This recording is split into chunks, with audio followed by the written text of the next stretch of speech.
Gareth Hughes.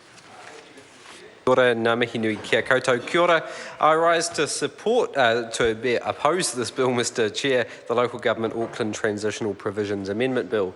Now, I'm sadly and reluctantly declining to answer the member Chris Hipkins' challenge. He asked if any member in this House on either side who's an expert on the Auckland Unitary Plan can stand and make a contribution. I don't claim to be an expert on the Unitary Plan. As a former Aucklander, though, I know the city is an amazing, lovable city. It's one of the most livable cities in the world. And while often the arcane world of unitary plans and how the Resource Management Act apply, the minutiae of the Auckland Council is somewhat far from the everyday experiences from Auckland in that sense.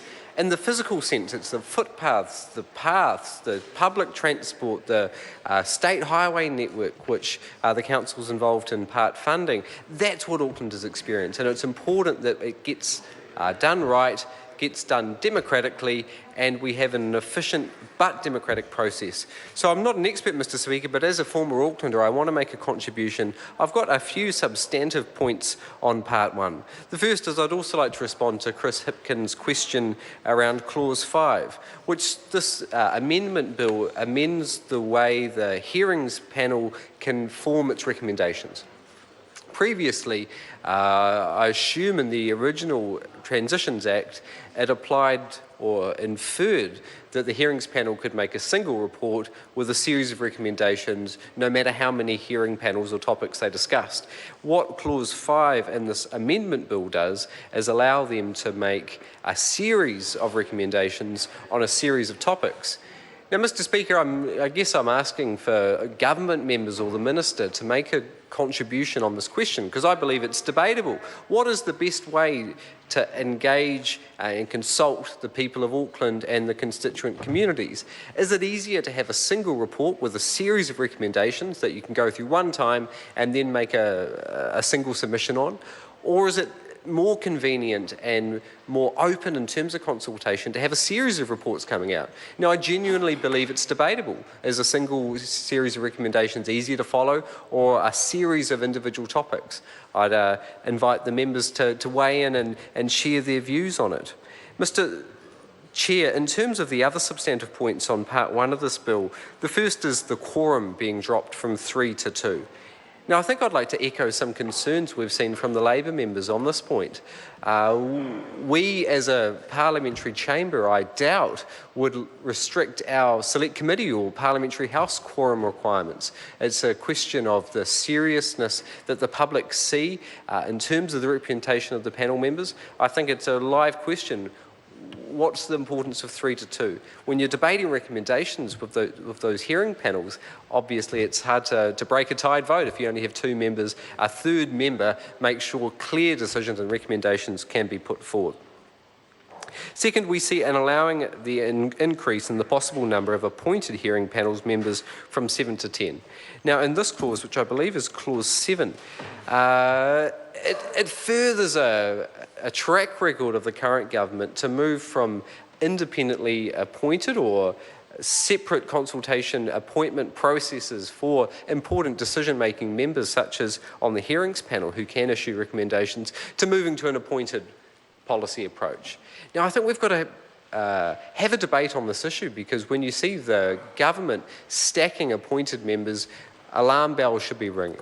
When you have a body such as this hearing panel, which is hearing from the Auckland communities, hearing from the council, making recommendations on the unitary plan, it's important that we have hearing members who are representing diverse communities. When you look at the government's track record, particularly the member Stephen Joyce's track record when it comes to the university and polytech councils, what we haven't seen is diverse communities, multi-gender positions granted. What we have seen is, I don't know if this is in order, Mr Chair, but old, male, pale and stale. People from the business communities dominating those appointed boards. I definitely wasn't talking to you, Mr Chair. So I think we've got big concerns around further appointed members. Obviously, it's good that we've got greater consultation requirements, including the Independent Māori Statutory Committee, and along with the Minister of Conservation and Minister of the Environment.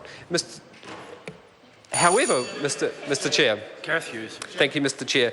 However, I would question the government members again. Why only those two ministers? Now, I'd like to support the SOP in the name of Phil Twyford, which comes to include the Mayor as well on the decision-making consultation requirements to appoint new members or a new chair to the decision-making committee. I think it's critically important we get Auckland voices involved in those conversations, and I think it's entirely appropriate, entirely legitimate, and entirely consistent with good decision-making to make sure we get the Auckland Mayor involved. Because at the moment we've got a Minister for the Environment based down in Nelson, and I think Aucklanders, when they're seeing new hearing panel members appointed, would ask questions. Why don't our democratically elected Auckland Council members get a say, but the Minister for Environment based in Nelson does?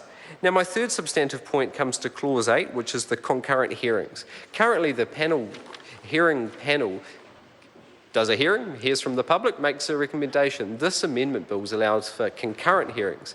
Again, this is a serious issue of debate. I think we should have a debate in this committee stage on, because I can see both sides of the argument. On one hand, it's more efficient. We can have multiple hearing panels having multiple public hearings, so the public can have their say, I guess, in a more timely and efficient manner. Now, efficiency and timeliness are good values to espouse, but they can come into conflict and run up against the values that this House shares of good decision-making and open, consultative, democratic input from the public. Now, if you have two concurrent hearings, there are numerous stakeholders and communities involved in Auckland that have a wide variety of views on a wide variety of issues. Just take someone involved with a housing development, which is a very topical issue in Auckland. You could have concurrent hearings dealing with the same issue happening at the same time, and it's impossible for the same person to be in the same two locations at the same time. So let's have that debate. Is the efficiency benefits of allowing concurrent hearings outweigh the potential consultative and democratic pitfalls, or is that a decision which has been thought through and a balance has been found? Looking at Clause 7, which is a new Clause 8A in Part 1, we see the Minister of the Environment, not the Conservation Minister, and I'd like to flow on from this. I know there's a genuine feeling in Auckland that Auckland is being run, not from Auckland of course, but from Wellington, and it's been a historical level of concern. I know in this House, more than 100 years ago, there was talks of an Auckland party actually forming to make sure Auckland interests were adequately represented. And when you see a Minister for the Environment based in Nelson making these key appointment hearings and not the Auckland Mayor or the Auckland Council, it continues this. When you see a bill, which is what we're debating in front of us, which is around decision making, which is around consultation with the public, and you have a legislative process which does not give those Aucklanders or the public a say, with no select committee process, I'd like to touch on the irony that we see in this, that we're debating a bill around good process and doing it in a terrible process, which of course is under urgency with no select committee.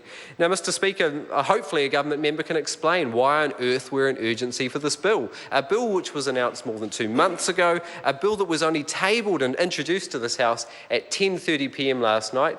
Mr. Chair, if we're going to take Auckland seriously, if we're going to get Auckland moving, which is what I believe this House genuinely values, genuinely wants, why can't we take good process and consultation seriously? Why can't we have a more considered and deliberative approach, not just seeing a bill late last night to be debated the next morning through all stages? Why can't we have a good deliberative process? Because what we see, and my last substantive point, is this bill also validates previous errors in law. This is exactly what happens when you go through an urgent process. Mistakes get made, they don't get picked up, they don't get amended in the committee stage, and the country is worse off as a result. The people are poorer, both in a financial sense from longer operating hours for this House, but also in terms of respect for this House, where we should be putting good lawmaking, considered deliberative legislative processes up there as aspects we aspire to. So, Mr. Speaker, this House is united in its support for Auckland. We want to make sure there's a good unitary plan, one that the majority of Aucklanders can get behind through a good, consultative, democratic process. There are legitimate questions around the appointed panel members, legitimate questions around whether the drive for efficiency over democratic input.